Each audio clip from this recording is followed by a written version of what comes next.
sa amin. So, matagal din ako naging OFW sa Middle East. So, hindi madali ang buhay doon. Maliit ang sahod. Totoo naman. Hanggang sa na-meet ko ang asawa ko, doon pa rin sa Middle East. Maliit pa rin ang sahod kahit dalawa na kami. Wala na tayong magagawa eh. Pero nung meron kami kaibigan na nakapag-barko, sabi namin, try namin mag-barko. Baka lumaki. Yun nga, lumaki nga ang sahod. Lumaki din ang gastos. Totoo lang. Then, na-meet ko na si Herbert. Nung time na magpa-pandemic, pandemic na yata nung time na yun, 2020. So, kami yung unang batch na hinatid dito sa Philippines using yung barko ng company namin. So, from Australia, New Zealand, nagbiyahe kami all the way to the Philippines. At kami yung 7,000 yata kami, no? 7,000 ng mga Pilipino na ibinaba dito, pinagsama-sama kami sa isang barko. So, total 4 na barko yon, lahat ng Pilipino pinagsama at binaba kami dito. Naka-quarantine kami ng 14 days bago kami nakauwi sa pamilya namin. And that time, nalaman ko na may cervical cancer si mother. And stage 4 na, so hindi na talaga namin nahabol. Namatay siya ng November 1, 2020. And that time, si Herbert, kinukulit na kami. Nililigawan na kami about dito anyway. And si Mrs., kasi ilang beses na kami sumali sa networking, which is naglabas kami ng pera, hindi naman nag-work.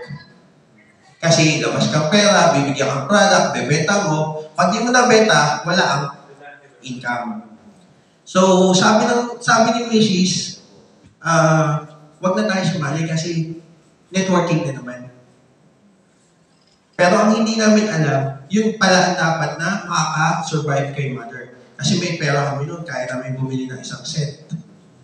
Pero, mali kami ng desisyon. Yun yung regret namin. Then, nung in-invite kami ulit, nag-try kami, nakatatlong punta kami dito. So, after nun, marami pa rin challenges. Nawala kami ng ilang months. Tulad na sabi ni Sisi. Tapos, talaga hindi sila tumigil para invite kami dito. Which is, ayun nga, nakita namin yung right way. Basta lang, i-workout namin.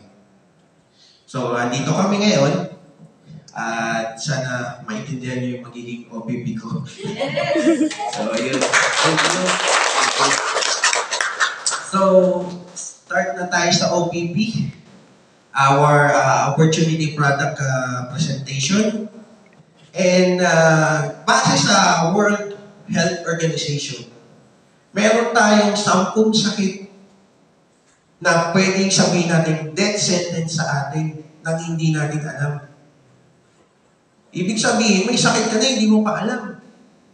Or pwedeng magkakasakit ka nang hindi mo alam. Diba? Ano yung mga yun? Number 1, heart disease. Kahit anong gawin natin, hindi natin malalaman kung kailan tayo atakihin. Diba? Tapos, stroke, ganun din. Hindi rin natin alam kung kailan. Merong lower respiratory, merong chronic obstructive, lung cancer, diabetic almas. Lahat yan, hindi natin masasabi kung kailan yan darating. Lalo na ito, diabetic, kasi ang hilig natin sa matamis eh. Chocolates eh. Pag may kaibigang galing abroad, uy, may chocolate ka ba dyan? Diba? Pagpunta mo sa SM, uy, may chocolate, kahit maliit lang yan. Diabetic na lalabas dyan. Diba? Pero, ano ba yung ibang causes niyan? Aging population. Mabilis tayong tumanda. Tapos, merong wrong diet. Kakain ka nga ng mga prutas, ng mga vegetable. Paglabas mo naman, Jollibee, McDo. nagtaliit ka pa. Diba? Tapos, inevitable stress. Mukha yata lahat tayo stress eh. Diba? Ang hirap nito.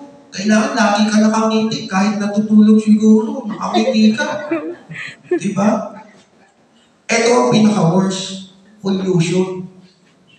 Kahit saan natin tignan talaga. Paglabas mo, usok ng jeep ang itim. Usok ng bus ang itim. Pag nilanghap mo yan, matik, meron ka ng lung cancer. Diba? Next po, Ceci. So ngayon, yung stem cell, na-discover. Hindi po siya invented, ha? Discover po, ibig sabihin, andyan na, natuklasan lang, na meron palang ganito. So, recent medical science breakthrough, yung pagkaka-discovery ng stem cell. Saan ba galing ang stem cell? Sa sperm cell ng lalaki, saka egg cell ng babae. Pag pinagsama daw yan, mabubuo ang isang stem cell. Tapos, magduduplication yan, dadami yan ang dadami. Hanggang sa maging blastocyst na yan. After ng ilang buwan, pwede na yan maging heart, lungs, internal cells, blood cells. Pagkatapos niyan, 9 months, tao na. Pwede na iluwa. Ninanay. Diba? So, ibig sabihin yan, most basic form of all living things, ang stem cell. Lahat ng katawan natin, parte ng katawan natin, stem cell. Diba? Unlimited possibility of treatments and boundaries. Kahit saan natin tignan, hindi natin makikita kung gaano ka-unlimited yan. Diba? Ibig sabihin nun, kung ang carpet na ito nasira, anong pang-repair natin? Carpet. Carpet, tama. Alam naman yung wood ang ilalagay ko dyan, o kaya simento. Ang pangit tignan, diba? May carpet, tapos may simento sa gitna. Diba? So, miraculous abilities, yan yung pwede natin sabihin na kahit hindi mo sabihin, pagagalingin ka. Diba? Hindi ka maniniwala pero pagagalingin ka. Kasi miraculous nga eh. Maniniwala ka ba? Siyempre hindi. Unless uminom ka ng stem cell. Diba? Doon ka lang maniniwala. Totoo pala. Next is So, hindi lang basta sabi-sabi lang yan. Na sinabi ko ganito, sinabi niya ganoon. May patunay. Yung miracles of stem cells. May patunay yan. Mamimili nga tayo. Eto, Time Magazine. Na-future na yan. So, ibig sabihin, hindi lang to basta sabi-sabi lang. Totoo. Kasi mismo sa kanila, nalilabas yan. Sikat na magazine yan. Hindi lang yan basta pipitsugin na, ay, hindi, magazine lang yan. Baka fake news. Hindi, Pilipinas lang may fake news. Diba? Dapat minsan, maniwala rin tayo kasi yan. Binild nila yung company yan. Bawal ang fake news sa kanila. O, meron pa dito yung AIDS patient cured by stem cell. Maniwala ka? Stem cell na cure yung AIDS. Tagal na natin hinahanap yung cure dyan, di ba? Tapos maraming ways yan. At ito pa, hindi ko mababasa. Pero pinatranslate ko na lang sa iba. Isang taong tao. Ibig sabihin, 100 years old na yung tao. Pero ang katawan niya, 50 lang. So double yung binaba niya. Matanda ka na, pero lakas-lakas mo pa rin. Siguro, kung ganyan ang edad ko at 50 yung katawan ko, kaya ko pa magtulak ng truck. Diba? So, lahat yan, may patunay. Hindi lang basta sabi-sabi. So, dito tayo ngayon. Ito ang pinaka-exciting part. Yung methods of receiving benefits of stem cell today. Ilan yan? 1, 2, 3, 4, 5, 6. 6. Dito muna tayo sa placenta injection. Napakamahal. Napakamahal niyan. Ikaw, pupunta ka sa isang sikat na lugar, Switzerland. Magpapa-inject ka niyan. Sa tingin niyo, magkano gagastos eh? Milyon. Milyon. Ang alam ko nga dyan, 1.5 eh. Wala pa yung hotel. Wala pa yung aeroplano. Yung ticket ng aeroplano niyo. 1.5, yan ang ginagamit nila Imelda Marcos sa Enrile. Ni Era, isa pa yun. Ngayon, time-consuming na to, saka expensive. Hindi natin kaya yan. Sino ba sa atin may kaya ng magpaganyan ng 1.5 million? Siguro nga ako, 1,000, wala pa ako. Diba? Dito naman tayo. Stem cell transplant. Expensive, saka painful. Anong ibig sabihin nun? Kung may sira ang isang mata mo at gusto mong pagalangin, saan kukuha ng stem cell? Sa kabila. Sa kabila. Kaso bawal ang anesthesia. Mamamatay. Kaya nyo? Ang sakit mo. Parang na akong siguro pupunta na lang ako sa isang hukay. Huwag na lang. Doon na lang ako sa hukay. Ganun din kasakit eh. Diba? Expensive tsaka painful. Ayoko niya. Yung cord blood banking. Pag nanganak si nanay, nilabas si baby, yung cord, Pusod. yung pusod, ilalagay sa bank para within 20 years, siguro, ang maximum. Pwede magamit, doon kukuha ng stem cell. Ang problema dyan, wala si tatay dyan eh. Si nanay lang sa kasi baby. Tapos pagka hindi pa nagkasakit si nanay sa kasi baby ng within time frame niya na 20 years, sayang lang. Kasi magbabayad ka pa rin naman yan. Siguro, gagastos ka din ng mga 1 million dyan, siguro, for 20 years. Hindi ko lang maano. Ayun, sabi ni Sir, di ba? So dito tayo sa placenta injection. Ay, papais pa ako! Papabotox ako ng mukha. May placenta injection sila eh. Ang tanong, safe ba? Ang tanong, alam mo ba kung saan kinuha yung stem cell? Mamaya, sa Aso. aso pala o kaya sa pusa. Nagmiyaw-miyaw ka. Meow, meow, meow, meow, meow. Diba? Dapat sigurado tayo. Ay, ito. Siguro naman, mayroon siguro dito. Healthy lifestyle. Libre. Kakain ng green fruits, ng green fruits tuloy ng green leaves. Tapos fruits, mag-exercise. Kaya nyo? Mahirap. Mahirap, no? Kasi paglabas ko, andyan si Jollibee, andyan si McDo, andyan si Pizza Hut. Tapos exercise ka everyday. Nakakapagod. Nakakapagod. Everyday, ganun ka. Bawal ang mantika. Kasi magiging ano rin yun. Cause ng ano yun. Cholesterol. Correct. So, hindi talaga siya applicable eh. Yung adult stem cell banking, parang ganito rin yun. Kaso kukuha sa isang part ng katawan sa bone marrow para i-inject doon sa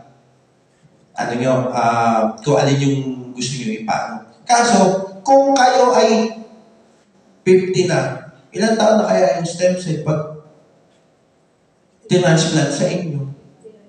50 rin. 60? 70?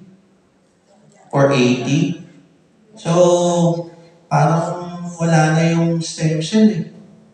Wala nang visa, halos siguro. Kasi mas matanda pa sa inyo yung stem cell na nakuha. Di bali kung mga 15 years old lang kayo, uy, nagtatalagang nagbibinata. Pwede pa kasi pagdating ng 40, makukuha niyo pa yung stem cell. Diba?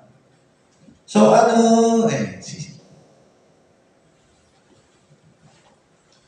So, ito yung pinaka-exciting. Yung oral capsule modern technology. Dito gawa ang ating stem cell.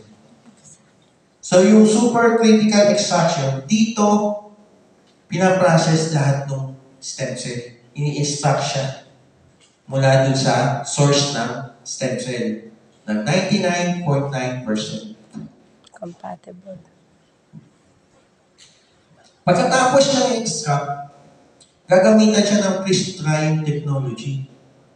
So, ipe-preserve siya, ipe-freeze siya bago i-process. Kasi kailangan yan, ma-maintain niya yung lamig para Masira. hindi mamatay yung cell. Kasi ang stem cell is 2 hours yata. Pagka pwede na siyang ma-expire or mamatay. So, kailangan na-at-freeze lang siya. Hindi siya maanuhan. So, dito naman tayo sa ikatlo, yung nitrogen-filled technology. Dito yung tinatanggal yung oxygen at pinapalitan ng nitro. Kasi bakit? Kunwari na lang may apple kayo, hiniwa nyo. Sa ilang segundo lang yun, di ba nangingitim? Nagkakaroon na siya ng virus, mga kung anong mga bakterya na kakapit doon. Ganoon yun. Para hindi siya magkaroon ng virus or bacteria, tatanggalin yung oxygen, papalitan na nitro. Para naka-preserve pa rin siya. Para kapag yung oras na ng ilagay sa capsule, buhay ang stem cell natin.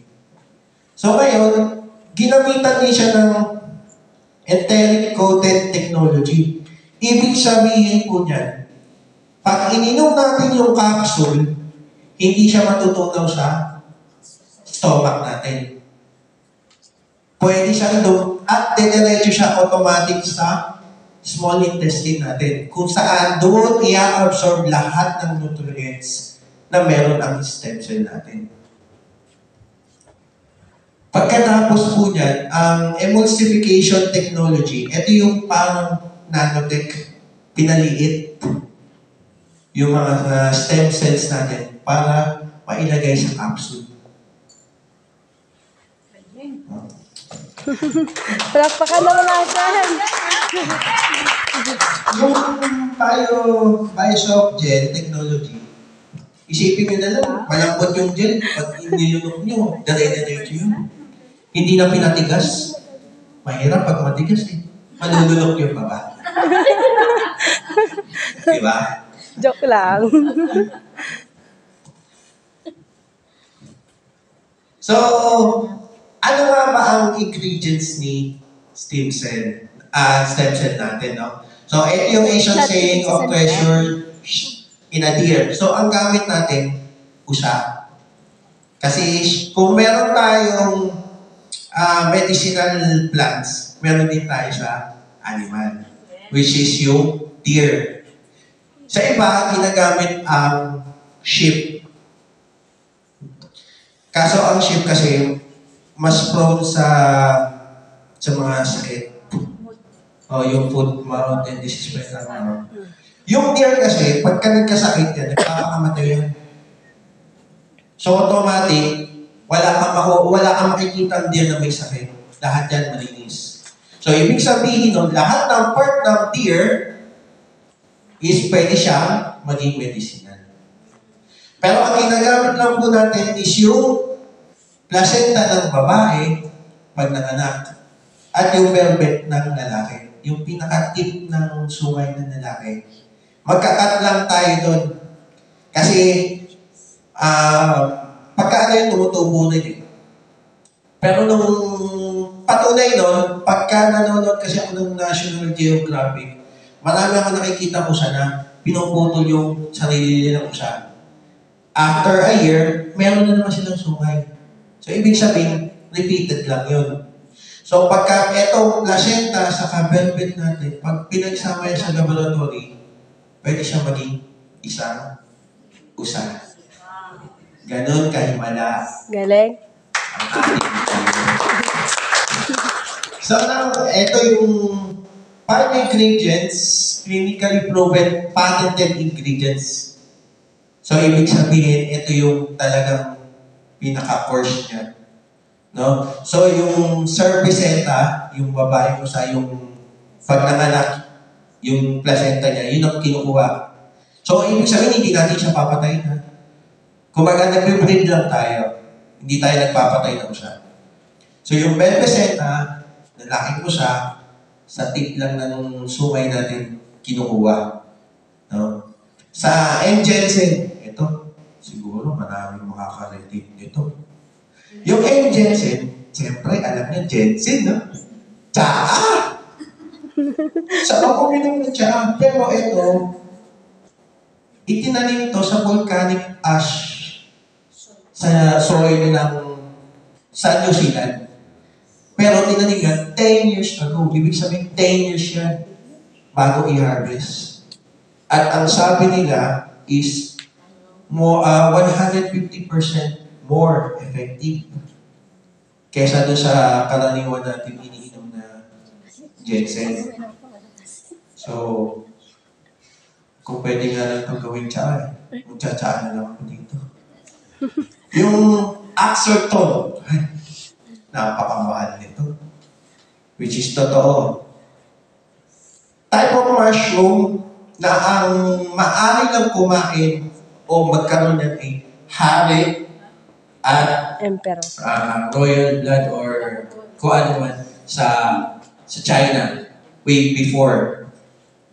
So, expensive siya, pero kasama siya sa ingredients natin, which is patent. Kasama siya sa patented ingredients. Yung nuclei claven, ang sarap, white strawberry. Ang pakamahal din yan. Ito yung, alam niyo pagka nagkasugat kayo, pag kinawat nyo, namumula tapos umaano, nag-i-inflame yung balat. Ito yung ingredients na pagka meron kang ganun, alam niya na anong gagawin niya. Hanapin na agad yun para gamatin. Which is sa Japan lang siya makikita. At napamahal. Mahal yan. So ngayon, why do we need health supplement? Bakit kailangan natin yan? Siyempre, gusto ko pang tumagal sa mundo, di ba? Gusto ko pang bumata. Di ba? Marami pa akong naiwan, utang eh. Pagbayad pa ako eh. Di ba? So, ang karamihan ng supplement natin is meron siyang supplement, prevention, protection, detoxification. Pero, meron tayo dito, sa stem cell natin meron siyang recovery, repair, saka regenerate. So, ibig sabihin, meron siyang added na what you call this, ingredients na pwedeng mag-ano sa ating katawan. Paano nasabing repair, recovery, regeneration. Kasi kapag nasira ako niyan, nasira ang lungs mo. Pag yung stem cell na yan kumapit sa lungs mo, anong gagawin niya? I-repair niya. I-recovery niya. Dalas, regenerate. Ibig sabihin, gagawin niyang bagarin yung stem cell na yun. Siguro, tatanungin niyo ako, gano'ng mabilis? Ay, hindi ko po yan masabi. Kasi depende yan sa katawan ng tao. Kung gaano ka sa kalalayo mo, sabi, depende po yan kung tatanggapin ang katawan natin. Pero ang kagandahan doon kasi, pag ininom mo na yun, automatic na inaayos ang katawan mo. Hindi ka mag-aalala, ay, peke yung nabili ko. Diba? So, maganda to. may retinate. Parang ako, pag uminom ako, magiging doble ako. Dalawang blazer na. Paano makuhaan yung pag dalawang blazer na?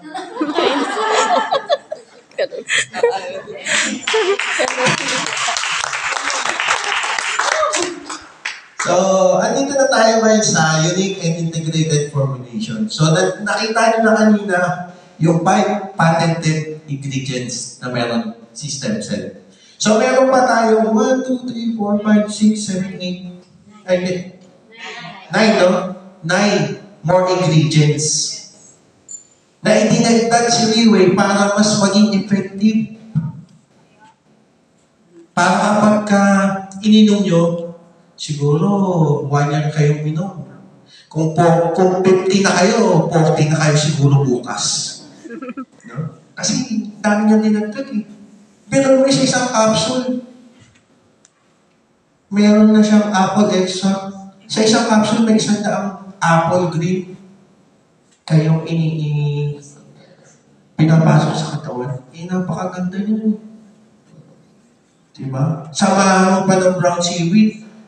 Sa Japan lang din makikita yan. Wala niyan dito sa Pilipinas. Hindi naman pwede, ay, pupunta ako Japan, bibili ako seaweed, paprocess ko, kakainin ko. Hindi, umastos ka pa ng mahal. Diba? So, meron pa tayong tomato extract, marine, collagen, ano to? Dipping frog oil, squalene. Squalene, ito yung fish oil. Nung nasa barko kami, pag nagpupunta kami sa supermarket sa US, ang dami yan. Nag-uunahan kami. Kasi maganda yan sa katawan. Pagpapawisan kami yan, pag kailangan kami pagpawisan. Pero lahat ng toxic, nilalabas niya sa katawan. Yan ang kagandahan sa fish oil, which is kasama na kay stem cell. Kay Leeway, sinama niya. Avocado oil, ano to? Borage oil, saka aloe vera extract. Sa aloe vera pa lang eh. Ganda-ganda na ng benefits sa aloe vera, diba? Pampahaba ng buhok, pampaganda ng kutis. Ay, stem cell na tayo. Next. Meron pa ba? Okay, natapos din. Maraming salamat.